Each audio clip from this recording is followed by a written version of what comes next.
Are you planning a trip to the Smokies? Whether you're staying in a cabin on a mountaintop or a hotel down on the Parkway, in an RV at the KOA, or the family tent in Elkmont, whether you enjoy walking the busy streets of Gatlinburg or a quiet trail in Greenbrier, if your idea of fun is speeding down on a mountain coaster or a vista view from a mountain summit, then this podcast is for you. I'm Chuck Schmidt, and I'm the Outsider.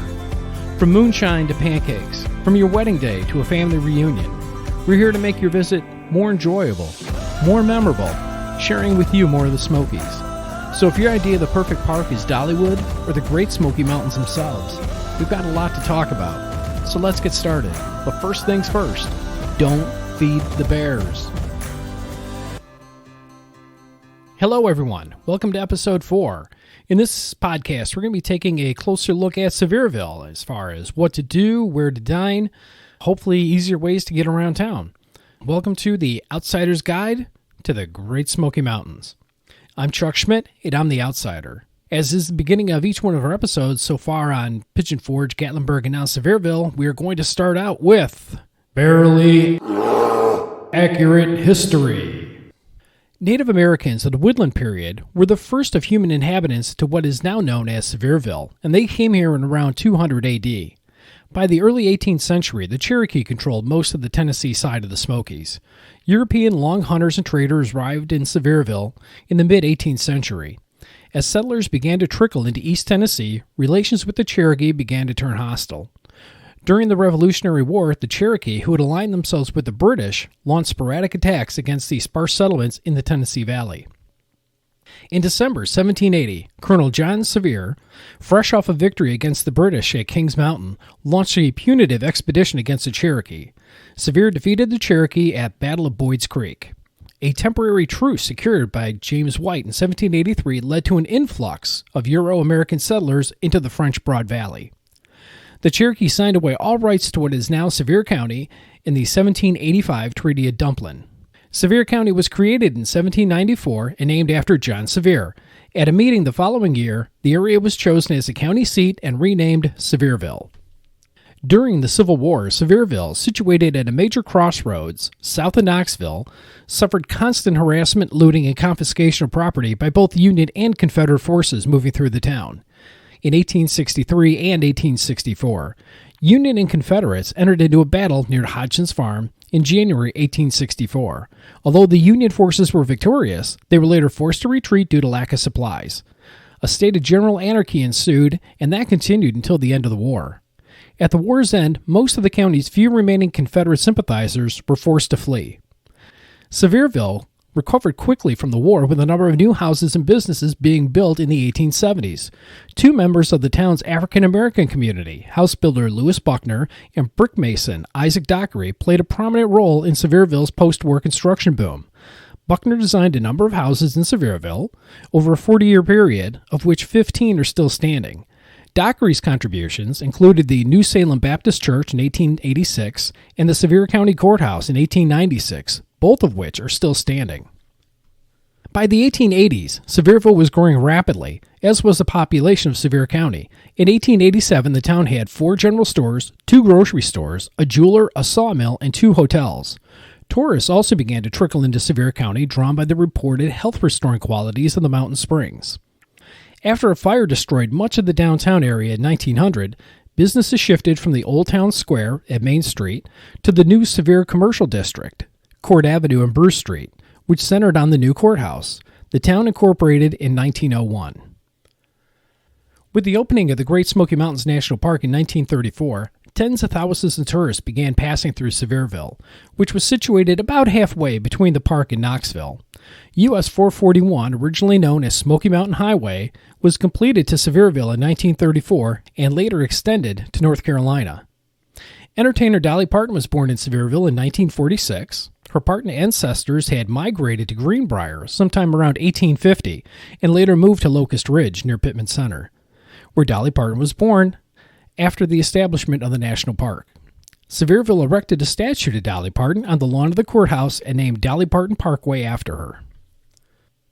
Now, one thing that makes Sevierville different from Pigeon Forge and Gatlinburg is that Sevierville is much more of a normal town. where Pigeon Forge was zoned specifically for tourism, and Gatlinburg, of course, just by its location to the national park, sprung up into tourism. Sevierville is much more, when I say normal town, it's got all your normal shopping, it's got your courthouses, it's got government buildings, it's got an unofficial downtown to it, but the other two towns lack. So that's what makes it a little more unique. And as a result, Sevierville doesn't quite have the same range of attractions that you're going to find down in Pigeon Forge or down in Gatlinburg, but it does still have attractions, and they are quite unique. The first one that I want to talk about is Forbidden Caverns. Forbidden Caverns opened in 1967. The approach to the caverns is through a picturesque valley, and it affords a beautiful view of a beautiful Mount LeConte Range and the English Mountain. During the early 20s and until about 1943, surprise, surprise, the cave was used to make moonshine. Visitors entering Forbidden Caverns are provided with an entertaining and educational tour, past sparkling formations, towering natural chimneys, numerous grottos, and crystal clear streams, special lighting effects and stereophonic sound, and well-trained tour guides combine to make this a most enjoyable experience. The trails are well lit, and there are handrails in all necessary points.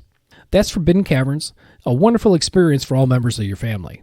If you're looking for something a little more exciting, something to get your blood pumping, then Foxfire Mountain might be what you're looking for. The Foxfire Mountain Waterfall Canopy Zip Line is the only zip line in the Smokies that actually zips over a waterfall. The tour is a true Smoky Mountains jungle tour where you zip from tree to tree like Tarzan. Get set to experience the majesty and the beauty of the Smoky Mountains as you zip across valleys and creeks for 2 hours on 7 tree platforms.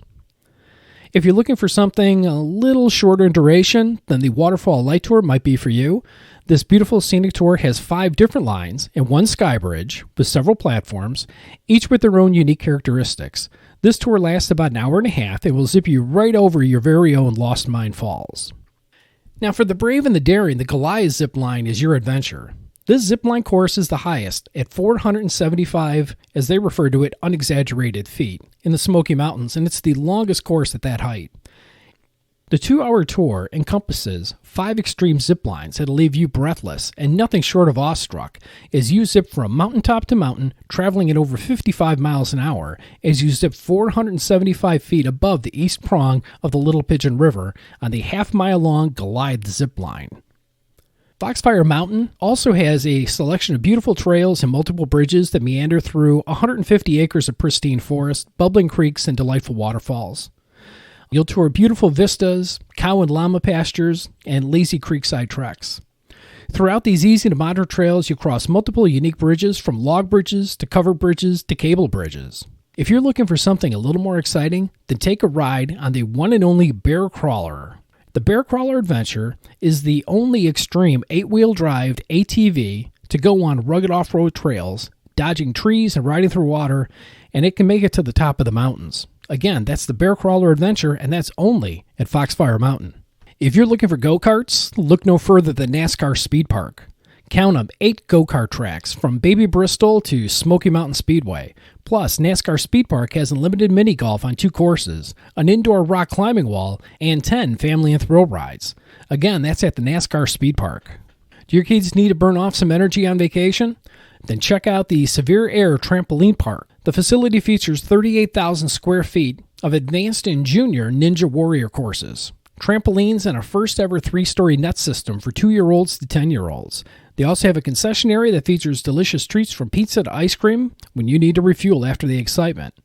And how about after that, heading over to Ripley's Old McDonald Miniature Golf Course? With 54 holes of down-on-the-farm family fun, this mini golf course features animated barnyard characters, water features, and interactive elements at every turn. Again, that's at Ripley's Old McDonald Miniature Golf. Okay, so if you experienced Foxfire Mountain and you rode on the Goliath zip line, and you said, I still want to take extreme one more notch up, then take a look at Sky High Air Tours. This is where you can come and experience the romance and adventure of flying in an open cockpit biplane. They have 3 different rides. There's an 8-minute introductory hop, and this flight will take you over beautiful downtown Sevierville and gives you a taste of what flying was like during the golden age of aviation. Next, there's the 15-minute foothills flight. For those of you who want to see more of the mountains and the local scenery, this flight goes over Pigeon Forge, around the foothills of the Smokies, and provides an aerial view of Dollywood. Finally, there's the 30-minute Barnstormer ride. Fly out over serene Douglas Lake and then follow the parkway up to Pigeon Forge. From there, it follows the same route as the 15-minute flight. It's the perfect flight for those who want to enjoy more of the experience, someone who wants to take more time for pictures and video along the way. And afterwards, leather helmet, goggles, and silk scarves are available for photos. Again, that's Sky High Air Tours. So after the Sky High Air Tour, if you still have that aviation bug that you just can't get out of your system, then head over to the Tennessee Museum of Aviation located at the Gatlinburg Pigeon Forge Airport in Sevierville. The 5,500-foot runway is just outside the hangar door, and it makes it possible for the visitors to enjoy unscheduled flights and demonstrations. Aviation history comes to life when these vintage aircraft start up and their powerful engines throttle up for takeoff. As you enter the aircraft hangar, the bright, well-lit interior creates an impressive atmosphere. It's a 35,000 square foot hangar, and it features aircraft engines, cockpits, military vehicles, and magnificently restored vintage warbirds. Among the number of aircraft within the hangar, the two Republic P-47 Thunderbolts will almost certainly astound you. There are less than a dozen of these World War II fighters remaining in the world, and the Tennessee Museum of Aviation has two airworthy P-47 Thunderbolts in their collection. Another outstanding aircraft is the airworthy Douglas A-1H Skyraider, complete with battle scars received from its service during Vietnam. The museum collection of trainers, fighters, helicopters, jets, and amphibious aircraft will certainly satisfy the interest level of all the warbird fans. And don't forget the Flying Spirits gift gallery has a huge selection of aviation books, adult and children's flight jackets, collectible die-cast models, caps, posters, model kits, art, and a large assortment of patches and pins.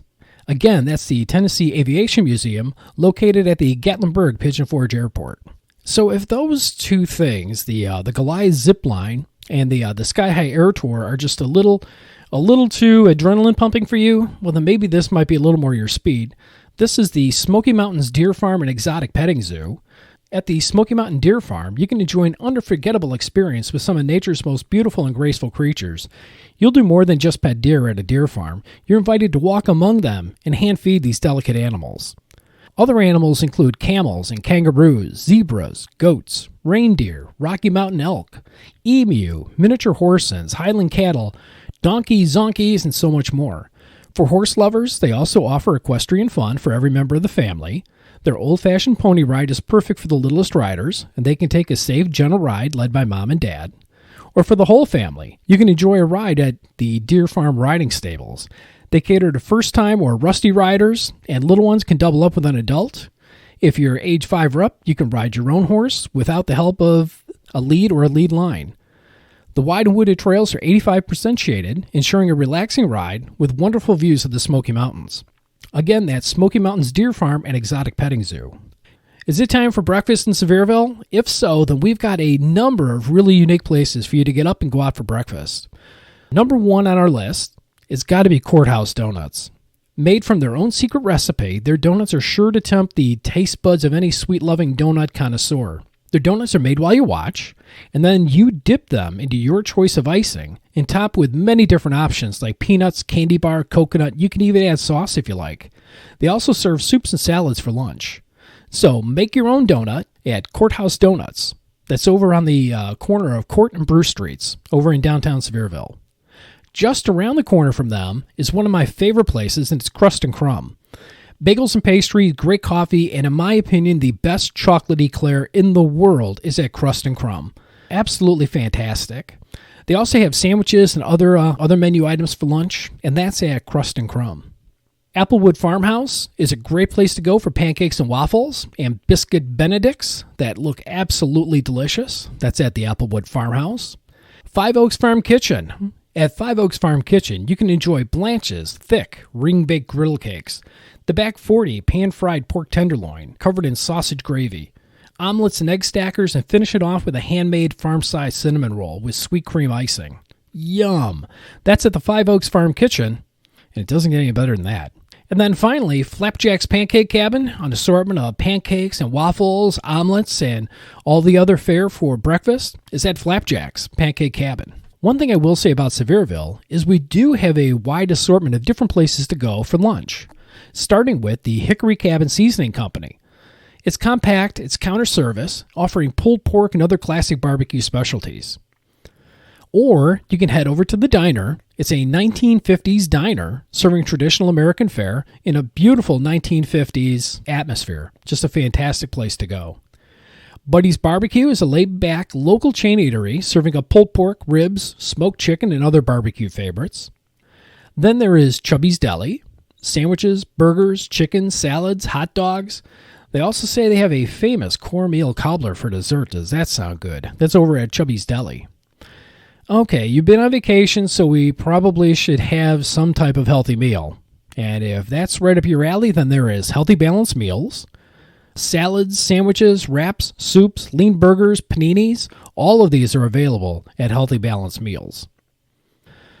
Heading back to the deli, there's S&B Deli, wide fast food when you can eat good food fast. All sorts of salads, soups, hamburgers, specialty sandwiches, such as clubs, subs, Reubens, chicken or tuna salad, Philly steak, French dips, and many, many more. That's over at S&B Deli. How about Sassafras Baking Company, where they served hot steamed sandwiches made your way? They have a famous chicken salad or a bowl of cheesy bacon potato soup. Again, yum. That's over at Sassafras Baking Company. If you're looking for something a little more spirited, shall we say, the Roaming Gnome Pub and Eatery. They have sandwiches, burgers, tacos, shepherd's pie, flatbread pizza, as well as over 75 beers to choose from, and a multitude of different spirits. That's at the Roaming Gnome Pub and Eatery. Do you like cheesesteaks? Well, there's a family-owned restaurant called Cheesy Steak that sells authentic Philly cheesesteaks. The owners were born and raised in the Philadelphia area, and their vision for a business is to sell a quality, consistent product with fast, friendly service. Each sandwich is served on a 9-inch roll and contains approximately a half pound of certified Angus beef. The rolls are brought in from Philadelphia, and they're the same rolls that are used to make true Philly cheesesteaks. That's called Cheesy Steaks, and that's in Sevierville. Finally, there's Nino's Pizzeria and Eatery. They call themselves a low-key kitchen, serving up pizza, subs, calzones, and Italian main dishes such as pasta and chicken parmesan. That's Nino's Pizzeria and Eatery. If you're heading out for dinner, there are great spots here in Sevierville to head out to eat. One of them is off the beaten path just a little bit. It's down on the Dolly Parton Parkway, and that's Holston's Kitchen. They have a great selection of steaks, chops, ribs, pastas, and salads. It's an outstanding atmosphere with great service. That's at Holston's Kitchen. If you want something a little bit different, kind of funky, really cool place to go, then check out Gray's Burgers. Again, that's down near Bruce and Court Street, down by the courthouse and the Dolly Parton statue. It's probably one of the more unique places to dine in the Smokies in 2019. Gray's Burgers comes to Sevierville with an amazing menu of burgers, dogs, soup, salads, and some really pretty interesting shakes, like a bourbon banana milkshake. On top of that menu, they also have a full bar featuring cocktails and spiked shakes like boozy s'mores, and a wide selection of bourbons and whiskeys. As I said, this is Gray's Burgers. They're kind of a funky, cool restaurant, and again, that's downtown Sevierville. If you want to go a little more mainstream, there's Five Oaks Farm Kitchen, classic barbecue and American Southern fare, fried chicken, meatloaf, trout, again in a rustic space with high ceilings, plenty of seating. That's over at Five Oaks Farm Kitchen. Or kind of in that same theme is the Applewood Farmhouse Restaurant. Again, fried chicken, turkey and dressing, grilled pork chops, tender slow-roasted pot roast. Finish up with Polly's banana pudding, peanut butter chocolate chip pie, or some apple cobbler. That's over at the Applewood Farm Restaurant. If you want something south of the border, then there's the Cancun Mexican Grill and Bar. It's a laid-back cantina with folksy decor, offering a down-to-earth Mexican menu, plus plenty of outdoor seating. That's over at the Cancun Mexican Grill and Bar. Finally, the Casual Pint, a fun spot with an upscale yet casual atmosphere. They don't have a waitstaff. They do have beer tenders, though, who are experts in their craft. The Casual Pint Craft Beer Market offers a relaxed, family-friendly atmosphere, much like a coffee shop, but with a focus on craft beer. They also serve sandwiches, flatbread pizza, and wraps. That's over at the Casual Pint. Well, there you have it. That's our overview of Sevierville. I know it's not quite as exciting as that in Pigeon Forge and Gatlinburg, but there's a lot of quality things to do in Sevierville and a lot of quality places to go eat. And what's nice about it is it's just off of where all those people are staying down in Gatlinburg and Pigeon Forge. So don't overlook what's down here waiting for you in Sevierville. It is well worth traveling a little extra further to. Well, that wraps it up for episode number 4 Upcoming episodes, we're going to be taking a look at the national park, and we're also going to be looking at other outlying areas, as well as Cherokee, Bryson City, and other areas around the Smoky Mountains. So thank you for listening to the podcast. And remember, a fed bear is a dead bear, so please don't feed the bears. An Outsider's Guide to the Smoky Mountains was brought to you by Dancing Barefoot Cabin. If you're looking for a log cabin lodging experience beyond the ordinary, then Dancing Barefoot Cabin is for you. Conveniently located in between Pigeon Forge and Gatlinburg. Explore the possibilities at dancingbarefoot.com. That's dancingbarefoot, BEARFOOT.com. Pizza Bear illustration by Kenton Visser. Music by Jay Denton.